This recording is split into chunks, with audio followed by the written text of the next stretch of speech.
Hello students, good morning. How are you? You are all fine? I hope so you are all fine.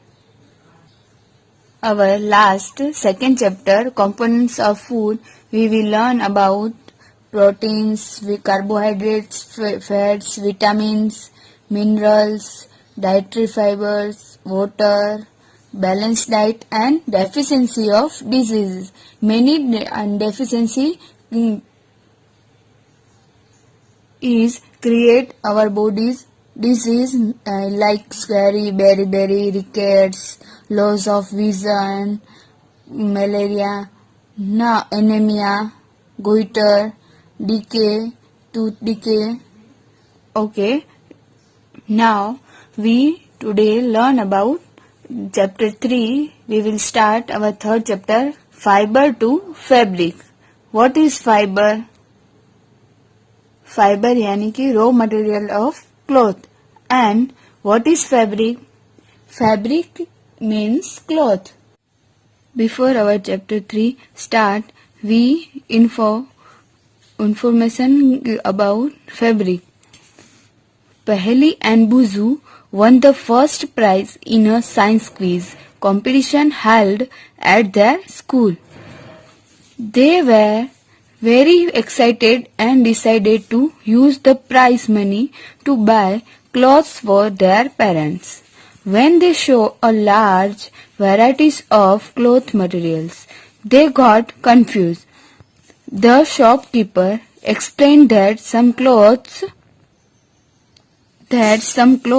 or fabrics were cotton and some were synthetic. He also had woolen mufflers and shawls. There were many silk saris as well. Paheli and Buzu felt very excited. They touched and felt these different fabrics. Finally they bought a woolen muffler and a cotton sari. After their visit to the clothes shop, Paheli and Buzu began to notice various fabrics in their surroundings. They found that bed sheets, blankets, curtains, tablecloths, towels and dusters were made from different kinds of fabrics. Even their school bags and the knee bags were made from some kind of fabrics. They tried to identify these fabrics as cotton, wool, silk or synthetic. Can you also identify some fabrics? Okay students, we are start our new topic, variety in fabrics. Now our do first activity, visit a nearby tailoring shop, collect cutting of fabrics left over after stitching. जो बचा हुआ कपड़ा हो कोई भी आपके आसपास tailoring shop में वो आपको लेना है, कलेक्ट करना है. Feel and touch each piece of fabric और आपको उसे फील और टच करना है. Now try to label some of the fabrics as cotton, silk, wool और synthesis after asking for help from the tailor. और आपको उसे टच करने के बाद और टेलर की हेल्प से आपको आइडेंटिफाई करना है कौन सा फैब्रिक कॉटन है, कौन सा सिल्क है, वूल है, सिंथेसिस है. Do you wonder what these different fabrics are made of? आप जानते हो ये वंडर ऑफ फैब्रिक्स कहाँ से, डिफरेंट टाइप्स ऑफ फैब्रिक्स कैसे बनते हैं? When you look at any fabric it seems a continuous piece. Now look at it closely. What do you notice? आपने different types of clothes को collect करके touch करके क्या आइडेंटिफाई किया? What do you notice? Now we do our second activity. Select a piece of cotton fabric you label in activity 1. और आपने activity 1 में जो क्लॉथ को फैब्रिक आइडेंटिफाई किया है उस पीस को आपको लेना है, सिलेक्ट करना है. Now try to find a loose thread और yarn at one of the edges and pull it out. और जो कॉटन क्लॉथ आपने कॉटन फैब्रिक पीस कलेक्ट किया है, लेबल किया है, उसे लेना है और उसमें से कोई एक लूज थ्रेड यानी कि यान, उसे कोई भी एजिस में से पुल आउट करना है. If no loose yarns are visible, you can gently pull one out with a pin or a needle. This type. अगर आपको कोई भी यान बाहर नहीं दिख रहा है तो आप उसे जेंटली कोई भी पिन या नीडल से खींच सकते हो कोई एक थ्रेड को. We find that a fabric is made up of yarns arranged together. और आप उसके बाद देख सकते हो, नोटिस कर सकते हो कि जो आप फैब्रिक्स होता है वो अरेंज किया होता है, जो मेनी टाइप्स ऑफ यार्न्स को टुगेदर अरेंज करने के बाद बनता है. What are these yarn are made of? और जो यार्न होता है वो कहाँ से बनता है, कैसे बनता है? Now we will learn about yarn. We learn about yarn before we do one activity. Fiber. Take out a yarn from a piece of cotton fabric. Place this piece of yarn on the table. आपको कोई भी cotton cloth में से एक yarn यानी कि एक thread निकालना है और उसे टेबल पे रखना है. Now press one end of the yarn with your thumb. और एक थंब से आपको यार्न को प्रेस करना है. Scratch the other end of the yarn along its length with your nail as shown in this figure. आपको एक and को प्रेस करके रखना है और दूसरे हैंड से आपको पूरे जो यार्न होता है उसे स्ट्रेच करना है. Cutting the yarn into thin strands. Yarn split up into thin strands. You might have observed something similar when you try to thread a needle. Many a times the end of the thread is separated into a few thin strands. This makes it difficult to pass the thread through the eye of the needle. The thin strands of threads that we see. और जो yarn होता है उसे split करने के बाद उसमें से थिन स्ट्रैंड बनाया जाता है और उसमें से आप इजीली आई के थ्रू या नीडल अंदर नहीं पुश कर सकते हो. Thin strands of thread that we see. और हम थिन स्ट्रैंड होते हैं उसे देख सकते हैं, थ्रेड को देख सकते हैं. Are made up of still thinner strands called fibres. और जो थिनर स्ट्रैंड होता है जो बनता है still thinner strand made up of yarn, उसे कहते हैं fibres. Fabrics are made up of yarns and yarns are further made up of fibres. और जो फैब्रिक होता है वो यार्न में से बनता है और यार्न होता है वो further made up of fibres और वो फाइबर में से बनता है. Where do this fibres come from? क्या आप जानते हो ये फाइबर्स कहाँ से आता है? Fibres are made up of yarn. The fibres of some fabrics such as cotton, jute, silk and wool are obtained from plants and animals. Some fibers होते हैं, fabrics होते हैं such as cotton, jute, silk and wool are obtained from plants and animals. ये fabrics होता है, fibers होता है, वो हमें plants और animals में से मिलता है. ये plants और animals product है. These are called natural fibers. और जो हमें प्लांट्स और एनिमल्स में से मिलते हैं उसे कहते हैं नेचुरल फाइबर्स.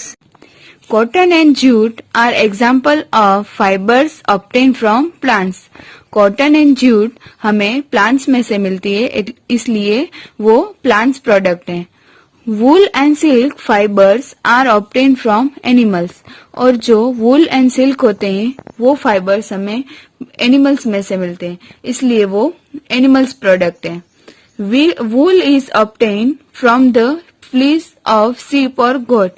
जो वूल होता है वो हमें sheep और goat के जो hair होते हैं उसमें से मिलता है. It is also obtained from the hair of rabbits. और वो rabbits के hair में से, yak और camels के hair में से भी मिलता है. Silk fibre is drawn from the cocoon of silk worm. और जो सिल्क होता है वो सिल्क वॉर्म के कुकुन में से मिलता है। उसके बारे में, सिल्क और वूल के बारे में आपको डिटेल में 7th स्टैंडर्ड में पढ़ना होगा। Now our plant products, plants fabrics we will here study. From thousands of years, natural fibers were the only ones available for making fabrics. year से जो नेचुरल फाइबर है वो ही अवेलेबल है हमें फैब्रिक बनाने के लिए। In the last 100 years or so, fibers are also made from chemical substance which are not obtained from plants or animal sources।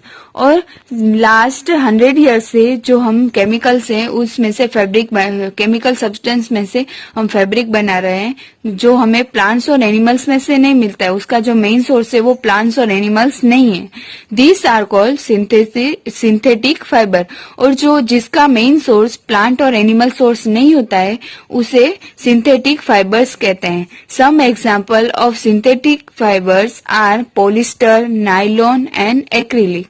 और जैसे कि पॉलिस्टर, नाइलॉन एंड एक्रिलिक जैसे जो फाइबर्स होते हैं वो सिंथेटिक फाइबर्स होते हैं। उसका मेन सोर्स प्लांट्स और एनिमल्स नहीं है, इसलिए उसे सिंथेटिक फाइबर्स कहते हैं। Okay students, you are all understands our today's topic, natural fibers and synthetic fibers. I hope so you are all understand our today's topic, natural fibers and synthetic fiber. Our next topic, some plants fibers, cotton. We will start our next video. Thank you for watching this video. Thank you. Try to identify these fabrics as cotton, wool, silk or synthetic. Can you also identify some fabrics? Okay students, we are start our new topic, variety in fabrics. Now our do first activity, visit a nearby tailoring shop, collect cutting of fabrics left over after stitching. जो बचा हुआ कपड़ा हो कोई भी आपके आसपास tailoring shop में, वो आपको लेना है, कलेक्ट करना है। Feel and touch each piece of fabric, और आपको उसे फील और टच करना है। Now try to label some of the fabrics as cotton, silk, wool और synthesis after asking for help from the tailor. और आपको उसे टच करने के बाद और टेलर की हेल्प से आपको आइडेंटिफाई करना है कौन सा फैब्रिक कॉटन है, कौन सा सिल्क है, वूल है, सिंथेसिस है। Do you wonder what these different fabrics are made of? आप जानते हो ये वंडर ऑफ फैब्रिक्स कहाँ से, डिफरेंट टाइप्स ऑफ फैब्रिक्स कैसे बनते हैं? When you look at any fabric it seems a continuous piece. Now look at its closely, what do you notice? आपने डिफरेंट टाइप्स ऑफ क्लोथ्स को collect करके, touch करके क्या आइडेंटिफाई किया? What do you notice? Now we do our second activity, select a piece of cotton fabric you label in activity 1। और आपने activity 1 में जो क्लॉथ को फैब्रिक आइडेंटिफाई किया है उस पीस को आपको लेना है, सिलेक्ट करना है। Now try to find a loose thread और yarn at one of the edges and pull it out. और जो कॉटन क्लॉथ आपने कॉटन फैब्रिक पीस कलेक्ट किया है, लेबल किया है, उसे लेना है और उसमें से कोई एक लूज थ्रेड यानी कि यान, उसे कोई भी एजिस में से पुल आउट करना है। If no loose yarns are visible, you can gently pull one out with a pin or a needle. This type. अगर आपको कोई भी यान बाहर नहीं दिख रहा है तो आप उसे जेंटली कोई भी पिन या नीडल से खींच सकते हो कोई एक थ्रेड को। We find that a fabric is made up of yarns arranged together. और आप उसके बाद देख सकते हो, नोटिस कर सकते हो कि जो आप फैब्रिक्स होता है वो अरेंज किया होता है, जो मेनी टाइप्स ऑफ yarns को टुगेदर अरेंज करने के बाद बनता है। What are these yarn are made of? और जो यान होता है वो कहाँ से बनता है, कैसे बनता है? Now we will learn about yarn. We learn about yarn before we do one activity. Fiber. Take out a yarn from a piece of cotton fabric. Place this piece of yarn on the table. आपको कोई भी cotton cloth में से एक यान यानी कि एक थ्रेड निकालना है और उसे टेबल पे रखना है. Now press one end of the yarn with your thumb. और एक थंब से आपको यान को प्रेस करना है. Scratch the other end of the yarn along its length with your nail as shown in this figure. आपको एक एंड को प्रेस करके रखना है और दूसरे हैंड से आपको पूरे जो यान होता है उसे स्ट्रेच करना है. Cutting the yarn into thin strands. Yarn split up into thin strands. You might have observed something similar when you try to thread a needle. Many a times the end of the thread is separated into a few thin strands. This makes it difficult to pass the thread through the eye of the needle. The thin strands of threads that we see. और जो यान होता है उसे split करने के बाद उसमें से थिन स्ट्रैंड बनाया जाता है और उसमें से आप इजीली आई के थ्रू या नीडल अंदर नहीं पुश कर सकते हो. Thin strands of thread that we see. और हम थिन स्ट्रैंड होते हैं उसे देख सकते हैं, थ्रेड को देख सकते हैं. Are made up of still thinner strands called fibres. और जो थिनर स्ट्रैंड होता है जो बनता है still thinner strand made up of yarn उसे कहते हैं fibres. Fabrics are made up of yarns and yarns are further made up of fibres.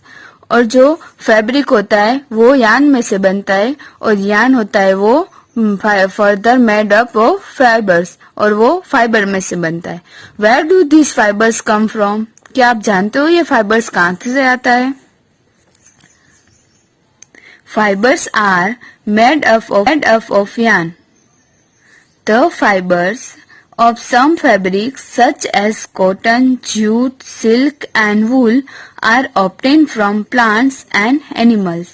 Some fibers होते हैं, fabrics होते हैं such as cotton, jute, silk and wool are obtained from plants and animals. ये fabrics होता है, fibers होता है वो हमें plants और animals में से मिलता है. ये plants और animals product हैं. These are called natural fibers. और जो हमें प्लांट्स और एनिमल्स में से मिलते हैं उसे कहते हैं natural fibres. Cotton and jute are example of fibres obtain from plants. Cotton and jute हमें प्लांट्स में से मिलती है इसलिए वो प्लांट्स प्रोडक्ट हैं. Wool and silk fibres are obtain from animals. और जो वूल एंड सिल्क होते हैं वो फाइबर्स हमें एनिमल्स में से मिलते हैं इसलिए वो एनिमल्स प्रोडक्ट हैं. Wool is obtained from the fleece of sheep or goat. जो वूल होता है वो हमें sheep और goat के जो हेयर होते हैं उसमें से मिलता है. It is also obtained from the hair of rabbits. और वो rabbits के हेयर में से याक और camels के हेयर में से भी मिलता है. Silk fiber is drawn from the cocoon of silkworm. और जो सिल्क होता है वो सिल्क वॉर्म के कुकुन में से मिलता है. उसके बारे में सिल्क और वूल के बारे में आपको डिटेल में 7th स्टैंडर्ड में पढ़ना होगा. Now our plant products, plants fabrics we will here study. From thousands of years natural fibers were the only ones available for making fabrics. Year से जो नेचुरल फाइबर है वो ही अवेलेबल है हमें फैब्रिक बनाने के लिए. इन द लास्ट 100 years और so fibres are also made from chemical substance which are not obtained from plants or animal sources. और लास्ट 100 ईयर से जो हम केमिकल्स हैं उसमें से केमिकल सब्सटेंस में से हम फैब्रिक बना रहे हैं, जो हमें प्लांट्स और एनिमल्स में से नहीं मिलता है। उसका जो मेन सोर्स है वो प्लांट्स और एनिमल्स नहीं है। This are called synthetic fibre. और जो जिसका मेन सोर्स प्लांट और एनिमल सोर्स नहीं होता है उसे सिंथेटिक फाइबर्स कहते हैं। Some example of synthetic fibres are polyester, nylon and acrylic. और जैसे कि पॉलिस्टर, नाइलॉन एंड एक्रिलिक जैसे जो फाइबर्स होते हैं वो सिंथेटिक फाइबर्स होते हैं। उसका मेन सोर्स प्लांट्स और एनिमल्स नहीं है, इसलिए उसे सिंथेटिक फाइबर्स कहते हैं। Okay students, you are all understands our today's topic, natural fibers and synthetic fibers. I hope so you are all understand our today's topic, natural fibers and synthetic fiber. Our next topic, some plants fibers, cotton. We will start our next video. Thank you for watching this video. Thank you.